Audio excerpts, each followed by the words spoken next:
Magandang gabi po, mga kabigay. Welcome po sa ating Barangay Kapre. Ako po muli, si Boy Kapre. At isa na naman pong kwento na mula sa tunay na pangyayari ang ating ibabahagi. Pakinggan natin. Taong 2008. Ako nga pala si Tristan at nagtatrabaho ako bilang isang hardinero sa isang subdivision sa isang lungsod sa Manila. Natatandaan ko pa na nung araw na yun, walang imik akong pinagmasdan ang isang matanda na palakad-lakad sa kalsada. Nagtataka ako dahil para siyang balisa habang nililibot ng tingin ang paligid. Sinasabayan pa ng kabang aking dibdib nang makita kong sumilip-silip siya sa bawat bintana ng bahay na madaraanan niya. Sa subdivisyong pinagtatrabahuan ko na yun, ay hindi uso ang gate o bakod. Dahil mahigpit naman ang gwardiya sa labas, kaya alam kong walang masasamang loob ang pwedeng magpagala-gala rito. Nagulat lang ako kung paano nakapasok ang matanda. Dahil ngayon ko lamang siya nakita. May kahabaan ng suot niyang damit. Kulay puti na ang lahat ng buhok na abot hanggang sakong. Bukod dun, ay medyo madusing ang matanda. Napahawak ako ng mariin sa walis tingting at saka matapang na tiningnan ang matanda. Napansin niya yata na nakatitig ako sa kanya kung kaya't tumingin din siya sa akin. Hindi yata siya komportable dahil lumihis ito ng tingin at saka ibinaling sa ibang lugar.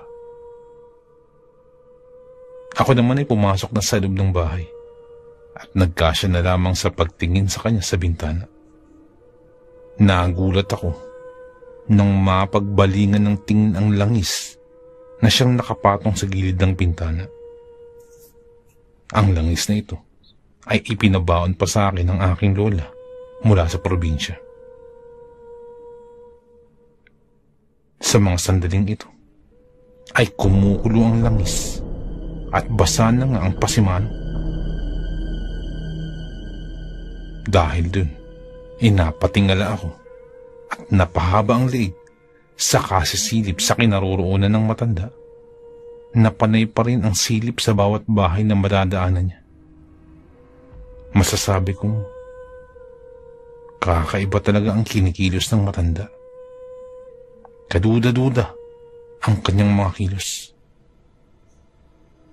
Habang pinagmamasan ng matanda, ay iniisip ko na kung anong mga bagay na pwedeng mangyari. Nang biglang may humawak sa aking balikat, agaran akong lumingon at nakita si Ate Alisa. Siya ang kasamaan ko sa trabaho.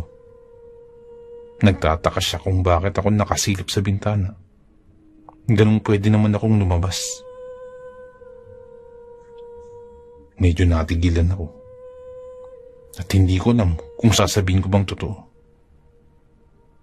Pabulong na sinabi ko sa kanya na may kakaiba kasing ikinikilos ang matanda sa labas. Baka lang kung anong gawin na ito na kailangan namin bigyan ng aksyon. Pagkadinig ni Ate Alisa, ay tumawa siya at sinabing huwag ko na raw pansinin ang matanda. Dahil siya man ay palagi itong nakikita dun at wala naman daw itong ginagawang masama. Baka lang daw kaya sumisilip ang matanda ay dahil nagugutom ito.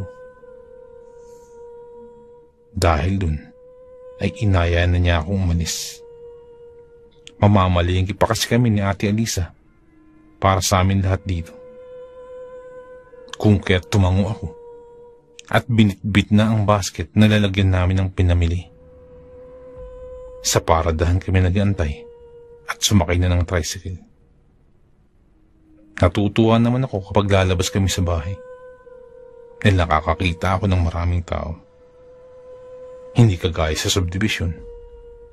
Yun at yun din ang nakikita mo. Dala ng matinding kahirapan, ay napilitan akong mamasukan bilang isang hardinero. At ang nagsama sa akin dito ay si Ate Alisa mula sa aming probinsya. Magkababaryo kami ni Ate Alisa sa probinsya. At siya ang nag-alok sa akin na baka gusto kong magtrabaho bilang hardinero.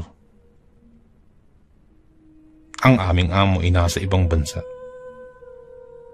Ngunit siniswelduhan naman kami sa pamamagitan ng kanyang anak na palagi namang tumatawid ng dagat para makabiyahe sa iba't ibang bansa. Naroroon ang kanilang mga trabaho, kung kaya't ginagawa lang nilang parang vacation house ang bahay kapag naririto sila. Natuwa na rin ang aking ina dahil may kasama ako sa pagtatrabaho dito. Kahit papano ay panatag raw ang loob nila.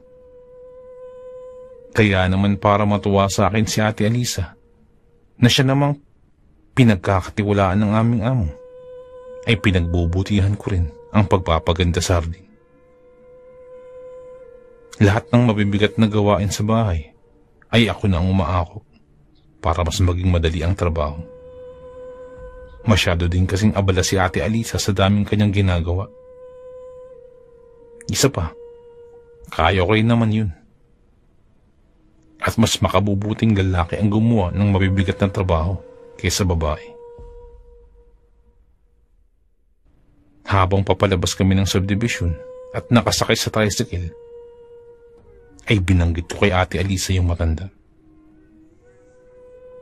Sa aming probinsya, may ganun ding klase ng dayo. Nagpapanggap bilang dumara ang biyahero. Yun pala'y nagpapanggap na aswang. Ang totoo niyan, kalat sa aming lugar ang tungkol sa kwento ng mga aswang na kiwig o yung matatandang aswang na napapabalitang nambibiktima ng kadalagahan at kalalakihan sa probinsya. Ibang klase ang aswang na ito na nagagawa pang makipagpambuno sa kanyang biktima bago niya ito bubuhatin pauwi sa kanyang taguan. Natawa lamang si Ate Alisa at sinabing hindi ko na raw kailangan pang isipin ng matanda dahil ilang araw lang ay aalis din naman ito doon. Nagtaka naman ako kung paano ito nakakapasok, subalit hindi ko na yun tinanong. Dumiretso na kami sa palengke at nagtungo na sa mga suki niya. Matapos kaming mamili, sumakay ulit kami ng tricycle pabalik sa loob ng subdivision. Napahinga ako ng maluwag nang mapagtantong wala na dun ang matanda. Siguro nga umalis na siya, kagaya ng sabi ni Ate Alisa. Kinagabihan, 7:00 pa lamang ay nakahiga na ako sa aking kama. Si Ate Alisa naman ay nanonood pa ng telebisyon matapos maghugas ng aming pinagkainan. Natuwa naman si Ate Alisa sa niluto kong adobong sitaw. Mas masarap daw siguro kung karning binili namin ang inadobo ko. Nagpasalamat naman ako sa mga papuri, pero hindi ko na pinansin pa ang huli niyang sinabi. Habang nakatingala sa kisame, nag-iisip ako ng mga bagay-bagay. Sa aming probinsya kasi, takot na kaming lumabas tuwing gabi. Samantalang dito sa syudad, naglalabasan tuwing gabi ang aming mga kapitbahay. Para bang takot sila na maarawan. Kung akong tatanungin, mas mainam nang mamasyal sa umaga para hindi mamutla kaysa sa gabi na hindi na nasisinaga ng liwanag ng araw. Habang nagmumuni-muni at habang nakahiga, ay bumangon ako nang medyo nakaramdam ako ng pagkainip. Tandang-tanda ako pa na magpapasko rin ng mga panahon na yun.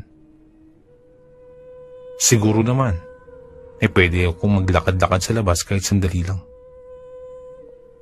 Nagsuot na ako ng aking jacket at nagsabi kay Ate Elisa na lalabas lang muna, kung kaya't sinabihan niya ako na dalhin ko ng susi ng bahay. May bisikleta naman dun, ngunit mas pinili ko pa rin maglakad. Dinama ko ang malamig na samyo ng hangin panggabi, kaysa siguro na magpasko sa syudad. Ito pa lamang ang unang pagkakataon na magpapasko ako na hindi sa probinsya. Nagpatuloy lamang ako sa paglalakad hanggang sa makarating ako sa may parang clubhouse kung saan naroroon din ang parke ng subdivision. Nang maya-maya pa ay napansin ko muli ang matandang babae. Siya yung may mahaba at kulay puting buhok at parang may kinakausap siya. Isang dalaga. Kung hindi ako nagkakamali, isa ito sa kasambahay dito sa subdivision. Siya yung may pagkamataray. Binabasa ng matanda ang palad ng babae. Dahil dun, naisip ko na makinig sa kanilang pinag-uusapan kahit malayo ako. Napagtanto kong hinuhulaan pala ng matanda ang dalaga sa pamamagitan ng pagbabasa ng palad nito. Sa isip-isip ko, buti at hindi tinarayan ng dalaga niyon ang matanda. Nagmatsyag pa ako sa kanilang dalawa. Ilang sandali pa, kumabog ng malakas ang dibdib ko. Parang mayroong hindi magandang mangyayari. Gusto kong tawagin ang atensyon ng dalaga, pero hindi ko alam kung paano. Napansin ko na lamang na paalis na sila sa kanilang kinatatayuan. Nakaramdam ako ng panlalamig. Nakaramdam ako ng pagkabalisa. Buti na lamang at naibulsa ko ang langis na pabaon sa akin ni Lola bago ako lumabas kanina. At kaagad ko itong hinawakan. Bagamat nasa likuran nila ako at hindi nila ako napapansin, agad ko silang sinundan nang maglakad sila sa madilim na bahagi. Malaki ang parke dito at sa bandang dulo ay may mga mayayabong na puno at nagtataas ang talahib. Sa pagkakaalam ko ay hindi pa ito tapos gawin. Patuloy pang paggawa ng parke na to. Habang pinagmamasdan sila, nakita akong pinauna ng matanda ang babae at patungo sila sa madilim na parte ng kalsada kung saan naroroon ang mga bagong tayong bahay na wala pang nakatira. Natakot ako nang makitang talahiban ang tinutumbok nila ang babae, kung kaya't mas pinilisan ko pa ang paglalakad. Sinimulan nilang lakarin ang maraming matataas at makakating dahon ng talahib at sumuot sa nagkakapalang mga sanga na may mayayabong na dahon. Kabado akong nagdasal na huwag sana silang mawala sa aking paningin. Kaya naman halos hindi ko na inhihiwalay ang mga mata ko sa kanila. Nakita ko ng saglit silang nagpahinga. Wala man lang akong napansing pag-aangal mula sa dalaga at sunod lang ito ng sunod sa gusto ng matanda. Hindi ko alam kung anong nangyayari. Nang bigla kong maramdaman ang pagkulo ng langis na ipinabaon sa akin ni Lola. Kumukulo ito sa loob ng botelya habang nakatago sa aking bulsa. Tandang-tanda ko pang sabi ni Lola na kapag kumulo ang langis na ito, may aswang sa paligid. At Sa puntong ito ay yung matanda lamang at ang dalagang nakikita ko. Kumpirmado. Aswang nga ang matandang babaeng sinusundan ko. Nakita ko nang hinaplos niya ang makinis na mukha ng babae. Maya-maya pa, ay hindi na mapigilan ang paglalaway ng matandang babae. Hiningal ako nang makita ko kung papaano niya pinahiga sa isang patag na lupa ang babae at saka inalisan ng damit. Mayroon siyang binunot sa kanyang bulsa. Para itong patalim na hindi kumawari. Iniangat niya ito sa taas at sinabayan ng kanyang pagdarasal ng mga salitang kakaiba at sinabay ng pagsaksak sa dibdib ng kawawang dalaga. Bumuluwak ang dugo nito, ngunit katakatakang hindi man lamang pumalag ang babae. Nagtalsikan pa ang mga dugo na labis na ikinatuwa ng matandang babae. At bawat dugong tumatalsik sa kanyang mukha ay para bang asido na kumukulo sa tuwing nadadantay sa balat ng matandang babae. Sa halip na mapasok, ay nakita kong papaano kuminis ang balat ng matandang babae hanggang sa siya ay pabata ng pabata ang itsura. Nang paubos na ang pagsirit ng sariwang dugo, ay sa kanya hiniwa ng malapad ang bandang sinugatan niya at may kinuhang laman loob dito. Hindi ko tuloy alam kung ano bang dapat kong maramdaman. Naririnig ko pa mula sa aking pinagtataguan ang pagnguya ng matandang babae dun sa may laman loob na yun. At habang ginagawa niya yun, ay dahan-dahang bumabata ang kanyang itsura. Napatingala na lamang ako sa langit at napasingap na lamang ako nang makita kong bilog na bilog ang buwan ngayon. Naisip ko na may gumagala palang aso kapag bilog ang buwan. Sa labis kong takot, hindi ko na napansin ang babae kung papaano niya nilunok ang laman loob na yun. At matapos yun, ay kumanta ang matandang babae na ngayon ay batang babae ng itsura. Mukha na itong dalaga. Kasunod nun ay umawit ito. Umawit ng napakalamyos na boses. Nakaramdam ako ng antok nang marinig ko yun. Para akong inuugoy sa duyan. Nang walang ano-ano, ay nahawakan ko muli ang botelya sa aking bulsa at parang nawala ang aking antok. Dahil dun, ipilit kong inilabas ang botelyang may langis na yun. Parang inihahanda ko ng aking sarili. Kung sakaling sugurin man ako ng aswang, ilalaban ako. Hindi ko alam kung bakit, ngunit nakaramdam na lamang ako ng matinding antok kanina nang umawit yung babae. Doon ko napag-isip-isip na baka hindi aswang ang babaeng to. Baka isa siyang hukluban. Sila ay mga nilalang na kalahating mangkukulam at kalahating aswang. At nangunguha ng kanilang biktima para mag-anyong bata. Ang totoo kasi nilang anyo ay halos 100 taon na at uugod-ugod na sa labis na panghihina. Ang kanilang kapangyarihan ay nailalabas gamit ang isang kumpas lang ng kanilang mga kamay, sapagkat sila ay kilala ring mga babaylan nung kapanahunan nila. Nagpapanggap sila bilang isang magaling na manghuhula para makaakit ng mambibiktima.